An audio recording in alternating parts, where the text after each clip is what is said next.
Good morning, JPS School Indore, Class 10th, English, Part 16. All boys and girls, before we have taken the chapter number 2 of The Happy Prince, I have explained you both Hindi and English. And I hope you understand very well this chapter. But you know about it, this year you are facing the class 10th and my aim is to you can get very good marks in board examination. So we need to do the particular many more times to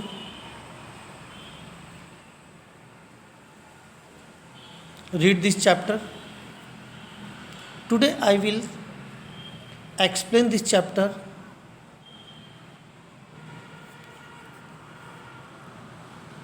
as a summary, as a story. I will not read in English. You can see only chapters. But I will explain you in Hindi only, so that you can understand what is the story and what is the summary of this chapter. Okay? Are you ready? Today you no need to open any book, only you can listen. Right? तो बच्चों, इस summary को हम हिंदी में एक बार फिर समझ रहे हैं. मैं आपको बड़ी शॉर्ट तरीके से समझा देता हूँ and I hope you will listen. तो कहानी ये थी कि नगर के बीच में एक बहुत बड़े ऊंचे स्तंभ पर एक खुश मिजाज हैप्पी प्रिंस का पुतला था. वह सुनहरे पत्तों से ढका हुआ था. उसकी आंखों के स्थान पर दो बड़े नीलम लगे हुए थे और उसकी तलवार के ऊपर एक मरकट मणि भी चमक रहा था. जब प्रिंस ने चारों ओर नजर डाली तो वहाँ पर उसे गरीब और निर्दय लोगों की दयनीय दशा देखी. उसे बड़ा दुख हुआ. अब उस रात क्या हुआ, एक छोटा अबाबिल शहर के ऊपर से उड़ रहा था. अब उस अबाबिल के जो सारे मित्र थे, फ्रेंड्स थे, वो मिस्र पहुंच चुके थे. ये पीछे रुका रहा क्योंकि वो वहाँ पर एक सुंदर नरसल से बहुत प्यार करता था. तो पूरी गर्मी वो वहीं रुका रहा और प्रेम वार्ता में डूबा रहा. अब जब गर्मी आई, पतझड़ आने लगा, अब वहाँ कोई नरसल रही नहीं, तो ये अबाबिल बोला मैं भी क्या करूँगा, चलो मुझे भी जाना चाहिए. अब ये उड़ चला.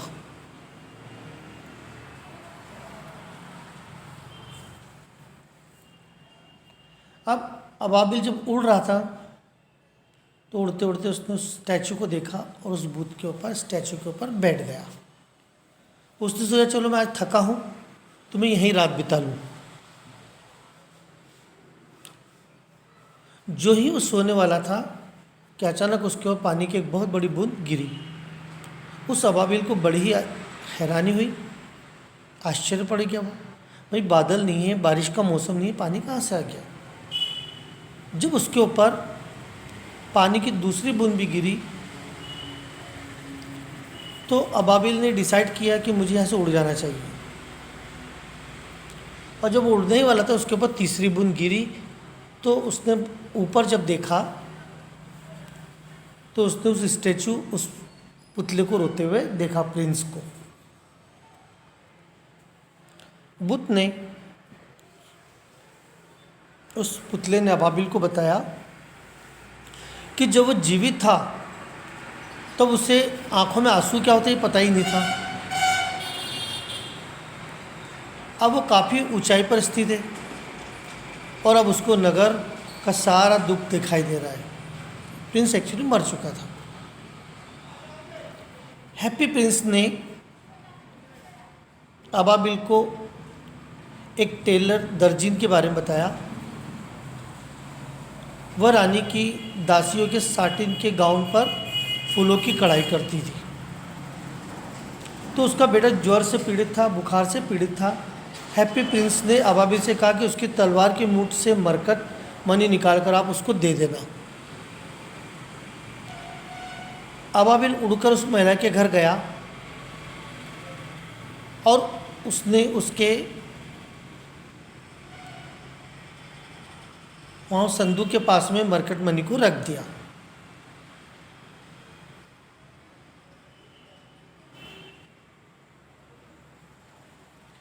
उसने लड़के के माथे पर हवा भी की। थोड़ा बेहतर महसूस करता हुआ बालक गहरी नींद में सो गया। हालांकि ठंड बहुत ज़्यादा थी, परंतु अबाबिल के नेक काम के कारण उसने गर्मी महसूस की। हैप्पी प्रिंस ने एक रात और ठहरने के लिए उससे कहा।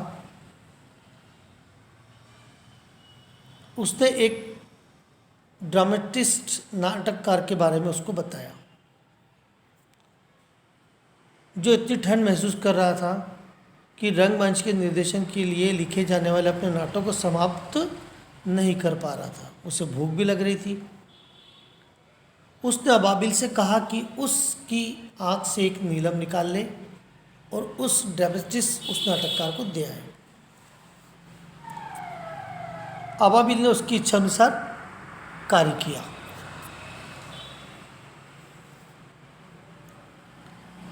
अब नीलम को देखकर वो ड्रामेटिस्ट प्रसन्न हो गया, बड़ा खुश हो गया। यह उसे नाटक को समाप्त करने में सशक्त बनाएगा।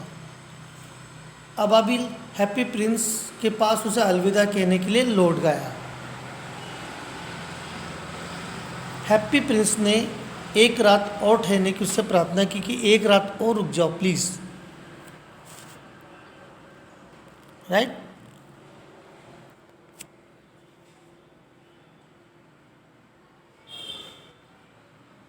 हैप्पी प्रिंस ने अबाबिल को नीचे आंगन में माचिस बनाने वाली एक छोटी लड़की के बारे में बताया जो मैच बॉक्स बनाती थी। उसकी माचिस से जो थी वो नाली में गिर गई थी, ड्रेनेज में। यदि वो खाली हाथों घर लौटेगी तो उसके पिता उसको दंड देंगे, मारेंगे उसको, इसलिए वो रो रही थी लड़की। उसने अबाबिल से कहा कि उड़कर उसके पास जाए, उसकी आँख का नीलम भी उसको दे दे।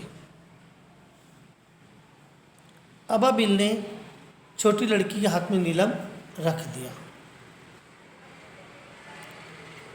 अबाबिल लौटकर हैप्पी प्रिंस के पास आया जो अब अंधा हो चुका था क्योंकि उसने दोनों नीलम दे दी थी। अबाबिल ने अब हमेशा उसके साथ ठहरने का वचन दिया कि मैं हमेशा आपके साथ ही रहूँगा, अब मुझे कहीं नहीं जाना। हैप्पी प्रिंस ने कहा कि नगर के ऊपर उड़े और उसको हमेशा बताते रहे कि उसने क्या देखा है। अबाबिल ने भूखे बच्चों और निधन व्यक्तियों के बारे में हैप्पी प्रिंस को बताया। हैप्पी प्रिंस की इच्छा के अनुसार उसके शरीर से सुंदर सोने के सारे पत्ते निकाल लिए और उन्हें उनके लिए दान में दे दिया। बच्चे खेलने लगे और निर्धन लोग हंसने लगे। फिर सर्दी शुरू हो गई और बर्फ तथा कोहरा पड़ने लग गया। अब बेचारे छोटे अबाबिल को अधिक सर्दी लगने लगी, परंतु वहीं रुका रहा क्योंकि ये उसकी बॉडी के लिए परफेक्ट नहीं था ये मौसम। परंतु उसने महसूस किया कि उसकी मृत्यु नज़दीक है। अब वो समझ गया था कि अब मेरी मृत्यु भी निश्चित है। अबाबिल ने हैप्पी प्रिंस से कहा कि उसे उसका हाथ चूमने दे। हैप्पी प्रिंस ने मिस्र में जाने से पहले उसे उसके होठों का चुंबन लेने के लिए कहा। अबाबिल ने उसे बताया कि वह मृत्यु के दरबार में जा रहा है, तभी वह गिरकर मर गया। फिर अचानक बूथ के भीतर एक दरार पड़ गई।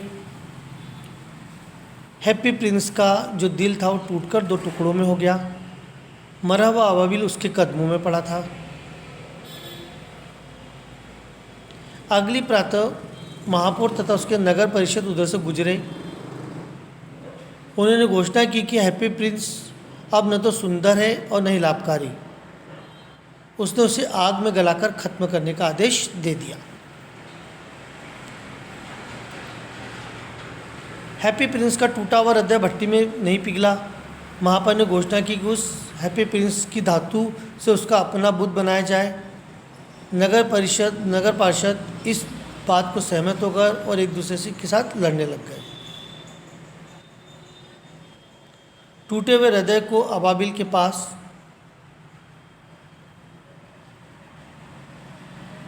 फेंक दिया गया।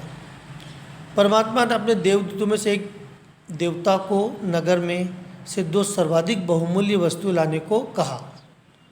देवदूत ने आज्ञा का पालन किया।